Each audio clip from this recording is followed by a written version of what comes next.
Et également pour parler et savoir en plus sur cette rencontre à Madrid dont nous vous parlions concernant cette solution à deux États, nous allons retrouver en direct de Rabat Idriss Aissaoui, analyste politique, pour en parler. Bonjour à vous. Bonjour, cher ami. Alors, accueillis à Madrid également, des responsables arabes, turcs et européens ont discuté d'une solution à deux États entre Israël et la Palestine et d'une aide humanitaire d'urgence pour Gaza. Qu'est-ce qui ressort de cette réunion ? C'est une initiative tout à fait judicieuse qui est tenue par tous les pays qui reconnaissent l'État palestinien. Mais en même temps, ce sont des pays qui veulent absolument que la guerre de Gaza puisse cesser, de donner la possibilité aux citoyens palestiniens de pouvoir profiter de leurs biens, mais surtout de la paix, de la justice et de la quiétude. Tout cela ne peut être de manière simple ni de manière automatique s'il n'y a pas un engagement d'ailleurs de tous les pays qui sont mis aujourd'hui à Madrid. Et je voudrais juste rappeler une chose, c'est que l'Espagne, l'Irlande et la Suède, je pense, ont déjà reconnu au mois de mai dernier l'État de Palestine. Et c'est un accord extraordinaire qui permettra non seulement de parler de la question palestinienne, mais surtout de poser ce problème important que connaissent les Palestiniens aujourd'hui. Parce que la guerre de Gaza est une situation qui ne peut être acceptée telle qu'elle est aujourd'hui. Vous parliez tout de suite donc de ce pays voisin du Maroc, l'Espagne, ainsi que la Norvège, mais également l'Irlande, qui ont déjà officiellement reconnu l'État palestinien, comme vous venez de le dire, le 28 mai dernier, une décision qui a suscité la colère d'Israël. Est-ce la principale raison de l'absence même du pays de Benjamin Netanyahou à cette rencontre ? Écoutez, de toutes les manières, Israël ne peut pas être invité parce qu'il n'appartient à aucun groupe qu'on a cité maintenant. Alors, ce sont des gens qui ne sont pas invités, mais tous ceux qui sont réunis aujourd'hui sont des pays, c'est-à-dire que quand vous parlez de l'Espagne, il y a le chef du gouvernement espagnol, il y a le ministre des Affaires étrangères espagnol, il y a les gens de la Turquie, il y a les gens du Qatar, il y a toutes les forces importantes, tous les pays importants qui peuvent apporter quelque chose de véritablement significatif sont réunis à Madrid aujourd'hui.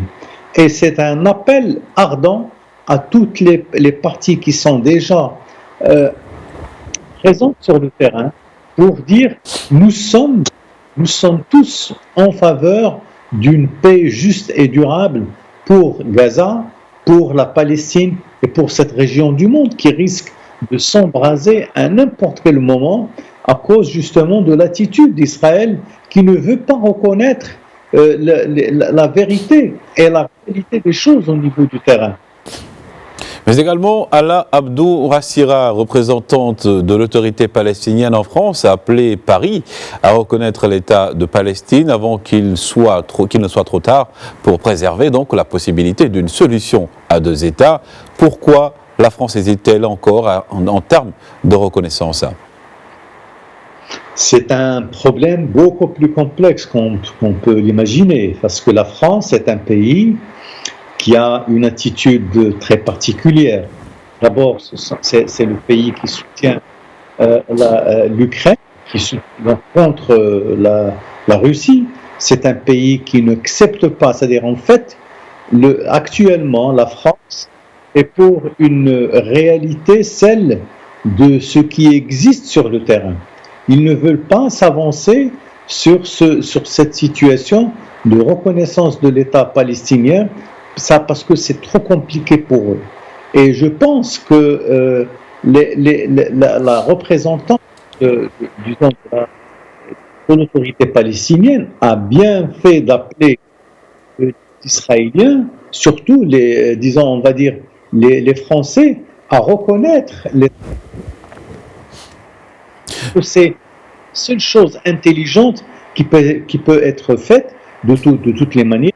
Les pays réunis aujourd'hui à Madrid pour la solution à deux États, des pays respectables, c'est des pays importants et qui apportent justement une solution réelle et tout à fait crédible pour la question palestinienne et pour la paix dans cette région du monde.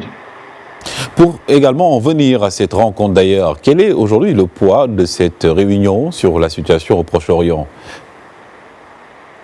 Je pense que, vous savez, au niveau des relations internationales, c'est ce genre de réunion qui apporte un plus.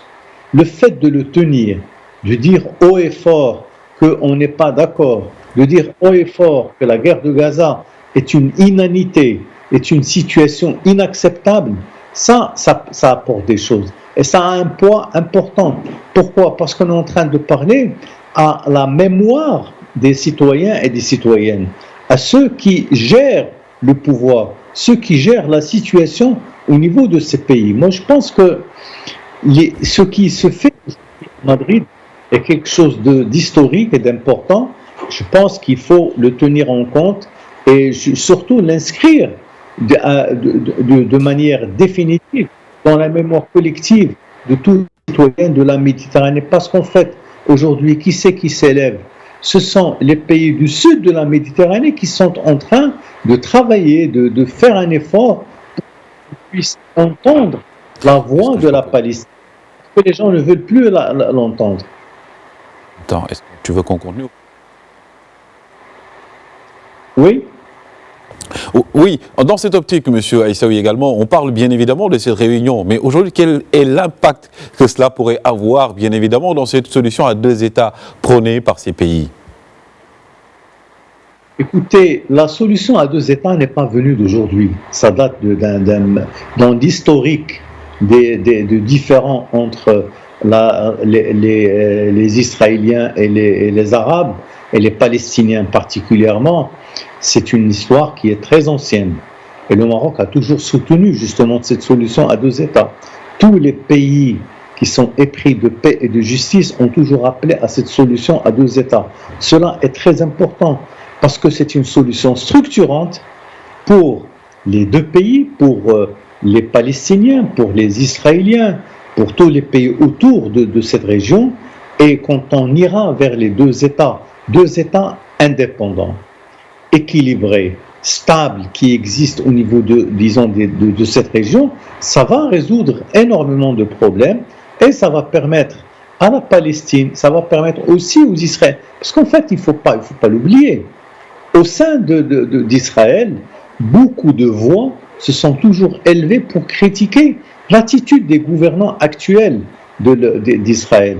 Et je pense qu'il y a un effort à faire de la part de tout le monde pour écouter les voix qui s'élèvent pour dire attention, faites attention à la situation.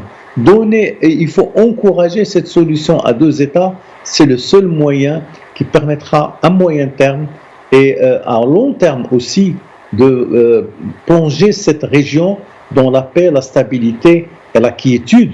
Et surtout qu'il faut appeler justement à cette paix et à cette quiétude que les Palestiniens et tous les Arabes appellent pour que l'on fasse un point final à ce conflit. Une solution à deux États également prônée par le Royaume du Maroc, par la bienveillance de Sa Majesté le roi Mohamed VI. Merci encore à vous, Driss Aissaoui. Je rappelle donc que vous êtes analyste politique et vous interveniez avec nous sur la question de cette réunion à Madrid en direct de Rabat.